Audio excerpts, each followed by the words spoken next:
Hello students, कैसे हैं आप सब। उम्मीद है आप सब अच्छे होंगे। आईसीटी वर्चुअल क्लासरूम में आप सबका स्वागत है। मैं विकास, कक्षा 7 का मैथ्स करेंगे स्टूडेंट्स आज हम। और चैप्टर जो हम कर रहे हैं कंपेयरिंग क्वांटिटीज, उसी चैप्टर को हम कंटिन्यू करने वाले हैं और उसी चैप्टर के आधार पे क्वेश्चंस प्रैक्टिस करेंगे बच्चों आज। तो चलिए चलते हैं स्मार्ट बोर्ड पे और स्टार्ट करते हैं क्वेश्चंस। तो स्टूडेंट्स, क्वेश्चन करते हैं कुछ हम यहाँ पे। एक क्वेश्चन मैं आपके लिए यहाँ पे लिखूंगा, उसको आपको सॉल्व करना है। आज का फर्स्ट क्वेश्चन है,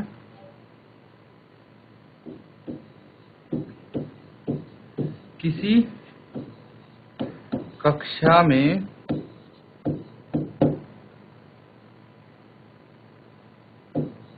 किसी कक्षा के कर देते हैं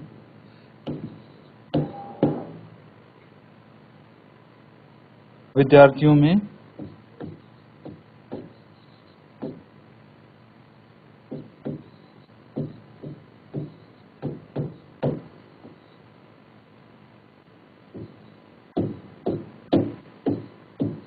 पैंसठ प्रतिशत के पास साइकिलें हैं।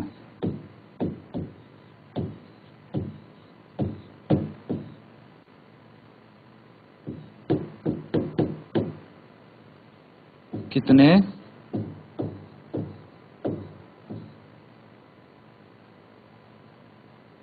प्रतिशत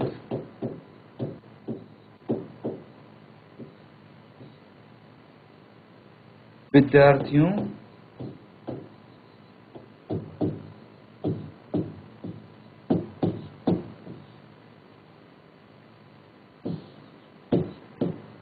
के पास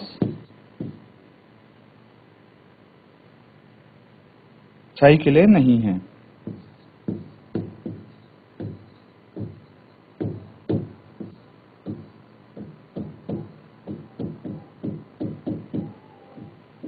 ये आपको बताना है।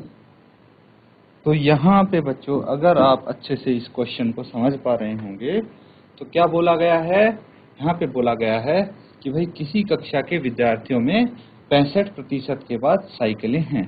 तो कितने प्रतिशत विद्यार्थियों के पास साइकिलें नहीं है, ये आपको बताना है।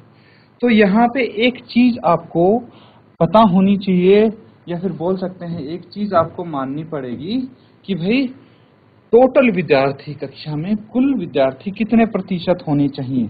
कुल विद्यार्थी 100% होने चाहिए। ये चीज अगर आपको पता है, इस क्वेश्चन को इजीली आप सॉल्व कर पाएंगे। जल्दी से इसको सॉल्व करो। देखिए, बहुत ही बच्चों सिंपल सा क्वेश्चन है ये। इसमें आपको 65% विद्यार्थी ऐसे दिए हैं जिनके पास साइकिलें हैं। तो सबसे पहले तो ये पता होना चाहिए कि कुल विद्यार्थी कितने हैं, 100% हैं।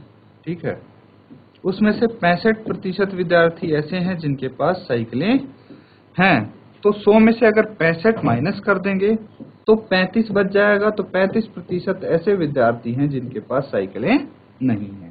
तो बच्चों, आप लिख सकते हैं कि 35% विद्यार्थियों के पास साइकिलें नहीं हैं। That's it. आपको अब एक क्वेश्चन दूंगा मैं यहाँ पे, और वो आपको सॉल्व करना है। दूसरा क्वेश्चन है आज का, ज्ञात कीजिए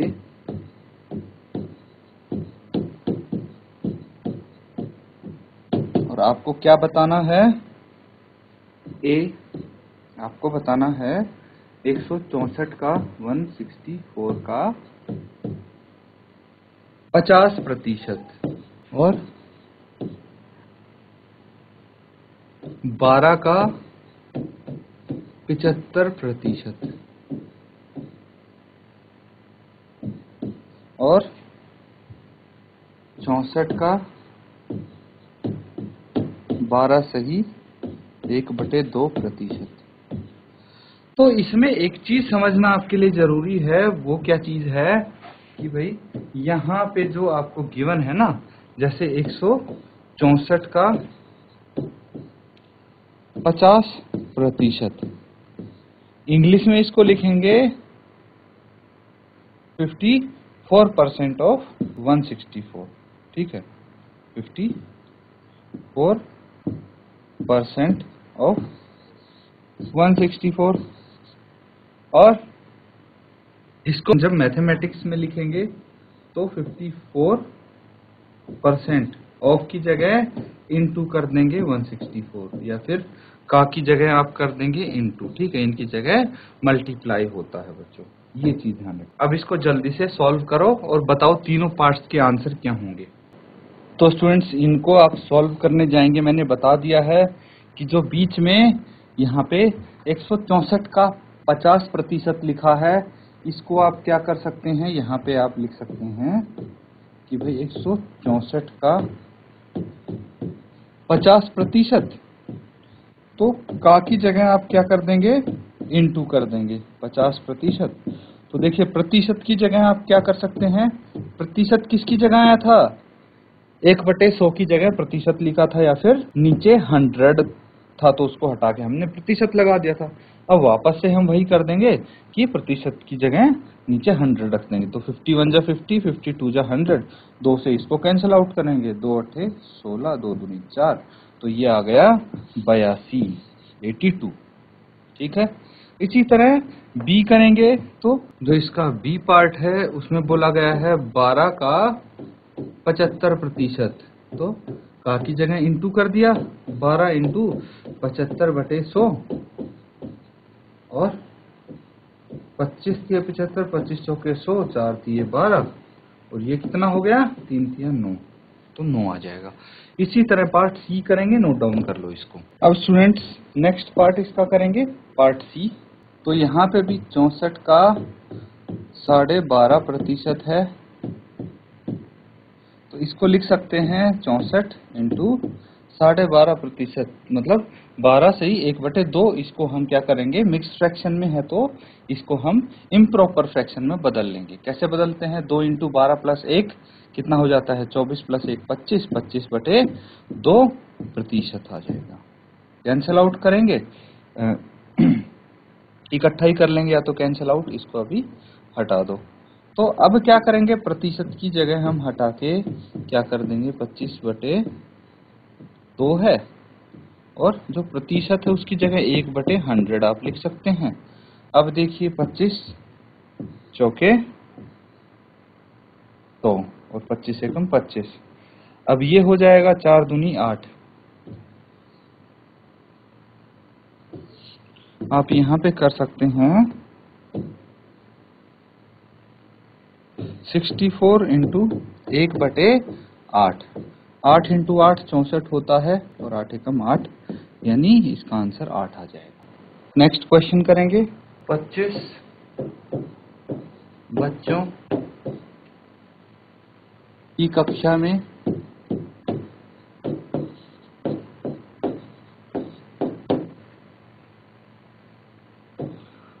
8% बच्चे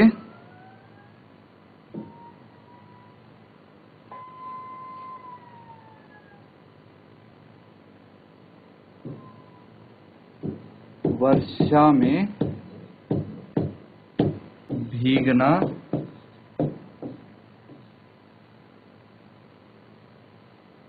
पसंद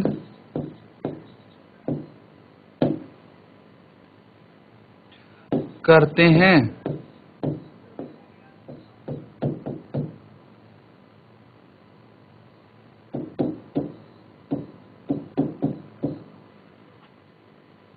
वर्षा में भीगने वाले बच्चों की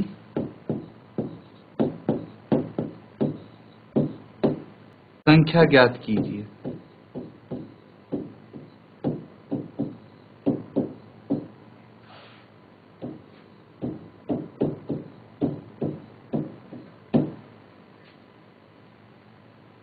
तो ये है स्टूडेंट्स क्वेश्चन, इसको सॉल्व करके आंसर आप बताएंगे। तो बच्चों यहाँ पे आपको ये पता लगेगा कि भाई 25 बच्चों की कक्षा में 8% बच्चे वर्षा में भीगना पसंद करते हैं।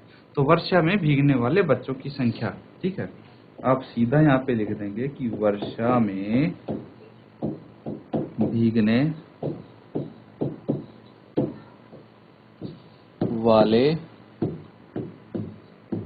बच्चों की संख्या,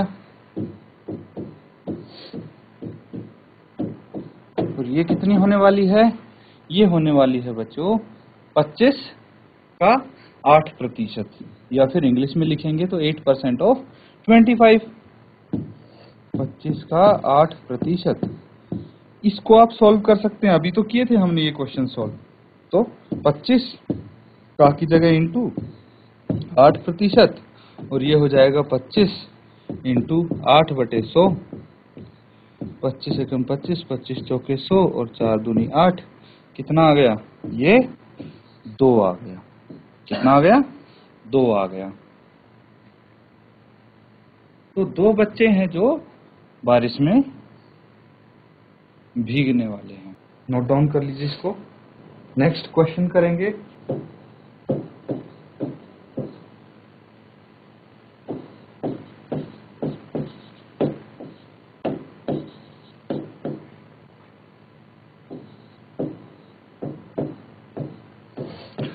देखिए यहाँ पे क्वेश्चन थोड़ा सा चेंज हुआ है आपके लिए, पर इसमें अभी हम कर लेंगे तो आपको बहुत ही इजी लगेगा।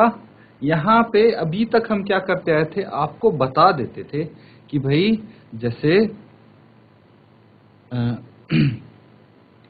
25% किसका, जैसे मान लीजिए 100 का 25% आप निकालेंगे, तो आपको संख्या पता है कि किसका 25% निकालना है और ये आंसर आ जाएगा यहाँ पे। लेकिन यहाँ पे चीज थोड़ी अलग है। यहाँ पे हमें नहीं पता कि किसका है, लेकिन 25% है और कितना आएगा आंसर? 9 आएगा। ये चीज हमें पता है। अगर हम क्वेश्चन को ध्यान से पढ़ें तो ये पूछा गया भाई ये जो 9 आया है ये किसका 25% है। तो इस बारी हमें आंसर दिया गया है कि आंसर 9 है और 25% है, लेकिन किसका है ये आपको बताना है कि 9 किसका 25% है। एक बारी आप ट्राई करेंगे इसको करने की। तो बच्चों यहाँ पे आप एक चीज बोल सकते हैं कि हम ये मान सकते हैं कि x का, ठीक है, हमें नहीं पता कि कौन सी संख्या, तो हम उसको x मान लेते हैं और बोल सकते हैं कि x का 25% कितना होगा? x का 25% 9 होगा। क्लियर है? तो इसका मतलब क्या हुआ कि x इंटू 25/100 कितना होना चाहिए? 9 होना चाहिए। हमें तो x की वैल्यू निकालनी है, तो x को यहाँ रखते हैं, बाकी को दूसरी तरफ भेज देते हैं, तो ये इसका रेसिप्रोकल हो जाएगा दूसरी तरफ जाके। 100 यहाँ डिवाइड में है तो मल्टीप्लाई में जाएगा, 25 यहाँ मल्टीप्लाई में है तो डिवाइड में जाएगी। अब इसको कैंसिल आउट करेंगे, 25 एकम 25, 25 चौके 100, 25 का टेबल आता है, तो ये चीज भी इजी होने वाली है आपके लिए। 9 इंटू 4 9 चौक 36। तो यहाँ पे आप देख सकते हैं कि भाई 36 का 25% 9 होता है। इस तरह से आप अटेम्प्ट कर सकते हैं इन क्वेश्चंस को। नोट डाउन कर लीजिए। अब बच्चों एक मैं आपको होमवर्क यहाँ पे देने वाला हूँ। ये क्वेश्चन बिल्कुल ऐसा ही है जो आपको घर पे करना है। 15 किस संख्या का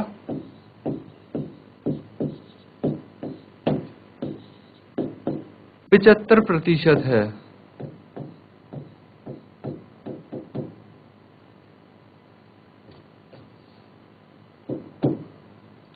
15 किस संख्या का 75%? तो ये आप होमवर्क में करेंगे। तो स्टूडेंट्स आज हमने जो क्वेश्चन किए हैं उम्मीद है अच्छे से आपने उनको समझा होगा। अब बच्चों ऐसे ही आप और भी क्वेश्चंस प्रैक्टिस करेंगे और जो होमवर्क आपको दिया जाता है उसको अच्छे से कंप्लीट करें। इसी के साथ आज का सेशन खत्म करते हैं। Thank you and have a nice day.